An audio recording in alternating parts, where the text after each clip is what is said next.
Hello everyone, I'm Sincere Kirabo. I'm the Social Justice Coordinator with the American Humanists Association, former American Atheist Regional Director. I typically write for the Humanists, Everyday Feminism, and my blog, Notes from an Apostate, and Pathos. The subject of my talk is self-explanatory from the article, from the title, which is Better Understanding Black Christianity. So, a common point of scrutiny people often express is, how can black people be Christians? I was brought up in a branch of evangelical Christianity called Pentecostal Christianity. When I first began to reject these conditioned beliefs, a feeling of embarrassment began to set in and bother me. It was a humiliation I felt for myself and the majority of black America that's uber religious. Aside from this specific theistic worldview being patently false, what mortified me was my people's continued self-duping reverence for the same ideology that was blatantly exploited to rationalize the institutional slavery of their own ancestors. So the question about how or why blacks are so incredibly religious is somewhat similar to the more generalized query skeptics ask concerning any advocate of dubious and unfalsifiable doctrine. But when it comes to this particular question about black people and Christianity, people tend to be amazed or bewildered because they implicitly acknowledge that there's a unique set of circumstances here with this specific occasion where you have this phenomenon where so many black people are Christians despite history, obviously.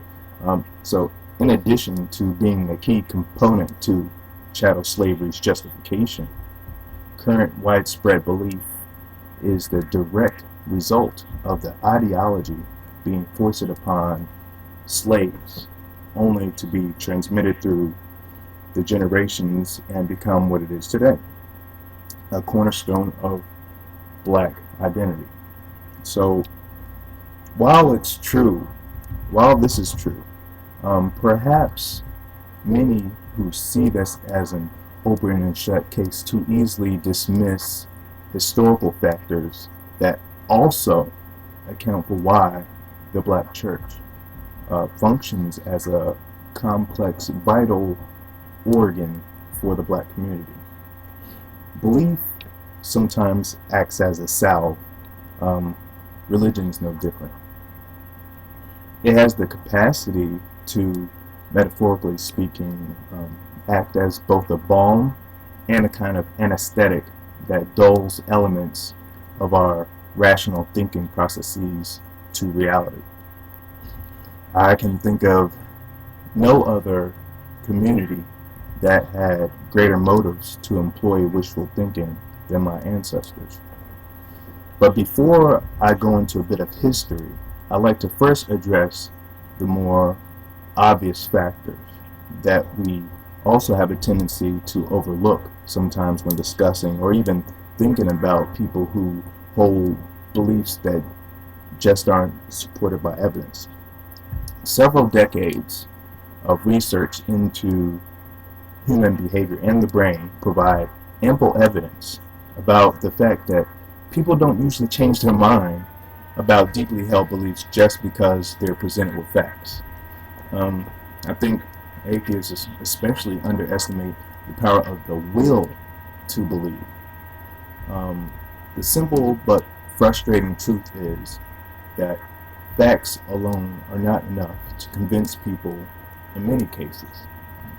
Even the most thorough, accurate piece of information might still be trumped by a poorly reasoned and false counterargument. It's therefore important to understand the reasons why it can be hard to convince people of factual data. It's also crucial to understand how to create persuasive presentations of factual information. But I'll speak to that um, at another time as far as factual, how to do that. Anyway, three factors that conspire to make it hard to convince people of facts are the following. One is the illusion of truth. Repetition is a powerful thing. This is why it's generally agreed that religious indoctrination is bad or a harmful thing. After all, most all religious people are religious for psychological rather than philosophical reasons. Simply put, familiar claims start to seem true over time. This explains why message saturation or propaganda can have such a powerful effect on a population, and why even seemingly ineffective ads or ridiculous claims can actually be potent. The illusion of truth embeds itself into the very concept of a human. Okay?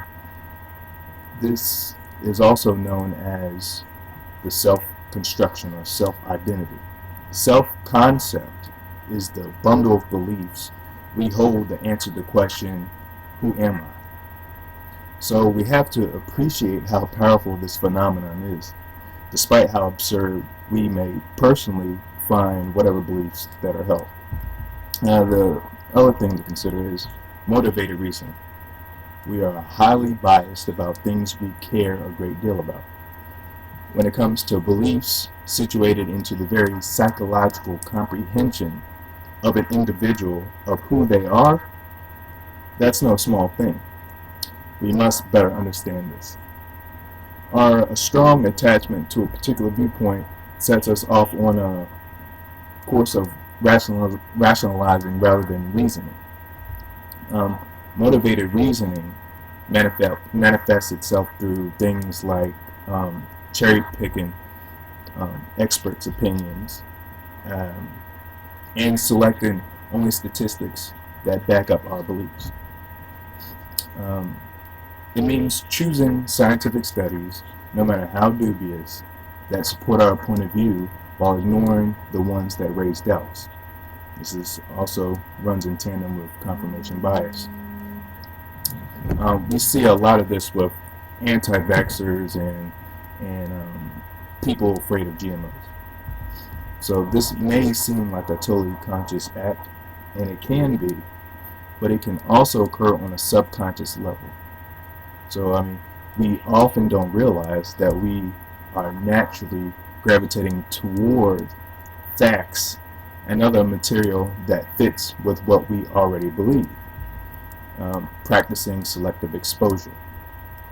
We think we're being rational in terms of our reactions to what we read, but we are in fact ruled by emotion on things we care a lot about. Atheists do this too, just not when it comes to God beliefs. There's also the backfire effect. This pertains to more to the clash of contradictory evidence and the beliefs held. For those not familiar, I've written about this before, but those not familiar, the backfire effect, what tends to happen is when someone's deepest convictions are challenged by contradictory evidence, there is a tendency for those beliefs to grow stronger. Humans don't view contradictory evidence with a sense of detachment because we're not robots. So when we become invested in a point of view or a set of facts about the world or ourselves, the presentation of contradictory evidence causes us to double down on our beliefs. We see this all the time. Politics, social issues, religion. When challenged, we react. We don't reason. Usually, this is speaking about a tendency that humans have. We've all seen this before, I'm sure. This means that it matters how someone presents contradictory evidence. And lastly, we must keep in mind the lack of critical thinking present. While we all have the capacity for critical thinking, it's a skill that must be practiced and honed. It's not automatic. Critical thinking is a form of formal reality testing. God beliefs rely on a deficiency of careful analysis of the beliefs in question. Instead, those who hold those beliefs uh, overly rely on tuition and uncritical acceptance. Unfortunately, intuition isn't enough, and for many reasons it's both limited and problematic. Okay, just had those in there. So now I got those reminders out of it. I want to speak and highlight some of the historical factors that have created the social context for the black church. So the foundation of what would become uh, the black church began in the 17th century as a shadow institution hidden from the slave master's awareness. This budding and browbeaten assembly adopted the colonial spiritual belief system and syncretistically infused this rendition of Orthodox Christianity with West African conceptions of religiosity. The precepts were necessarily adapted to a formal context, noticeably distinct from the elevated, gratified station of the white people who were the dominant social class in every conceivable way. More emphasis needs to be made on this, though. Christianity was offered through coercion and it wasn't realized through validity. Not nearly enough individuals, mainly those who perpetuate this particular religious belief, want to acknowledge how capture bonding was an ever-present factor during this adaptation process. So again, we can't discount the psychological factors. We must appreciate how the remolding of Christianity to suit the thought processes of slaves took place. Seriously try to imagine this. Truly try to consider the circumstances under which the Christian faith was reconciled with enslavement and a constant state of abject torment, terror, fatigue, sorrow, depression, unimaginable aching, indignity, undertreated or untreated sickness, probably mental illnesses, and injury, gaslighting, which induces learned helplessness, and impending death by cruel punishment.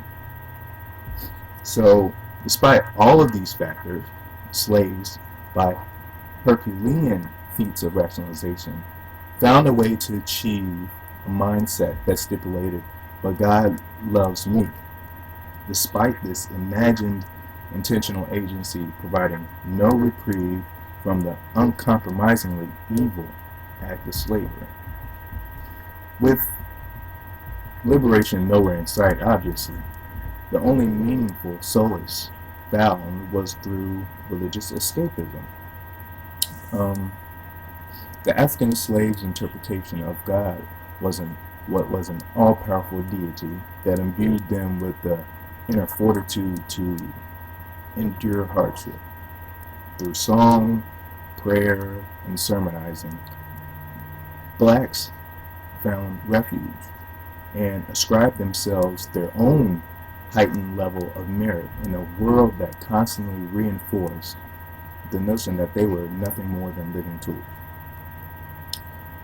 In his book, The Negro's God, as reflected in his literature, Benjamin Mays, he was an educator, social activist, he said that this mind-boggling state, he said of it, being socially prescribed, economically impotent, and politically browbeaten, they sang, prayed, and shouted their troubles away. And you can see that still happening today. Um, that's how the tradition was passed down generation through generation, and how it's been molded and remolded and recycled through the times to fit with the times. Sometimes, something perhaps downplayed about this religious tradition is that while it did prescribe a filtered lens, inconsistent and unaccountable with real world happenings, it did engender dissatisfaction with the slave's predicament. There is much research suggesting the black church demanded active confrontation with their oppressors. It seems that the slave religion encouraged both rebellion and a rejection of any teaching that cobbled together the rightness of slavery and the gospel of Jesus. This struggle for a more worthwhile existence initiated a keen state of self-empowerment, an environment that attempted to deny any prospect of significant change. Religious conviction was a predominant equation to slave resistance, slave strikes, and the Underground Railroad. Post-Civil War America saw the black church extend its guidance on a fractured people in a very inhospitable land. An undeniable part of the human condition is to crave answers and meaning. And we all do this. The black church provided both, sewing together a narrative that harmonized former captivity and current ostracism amidst social systems engineered by and for the benefits of white people. You would think that the litany of horrific injustices perpetuated by against blacks would cause many to abandon commitment to their formulation of Christianity, similar to the way many Jews shun belief in a personal God post-Holocaust. But, I mean, the two groups and their respective set of circumstances of persecution are profoundly distinct. Again, people who try to draw some similarities between blacks and World War II era Jews don't really come at the issue with the full understanding of the historical factors at play.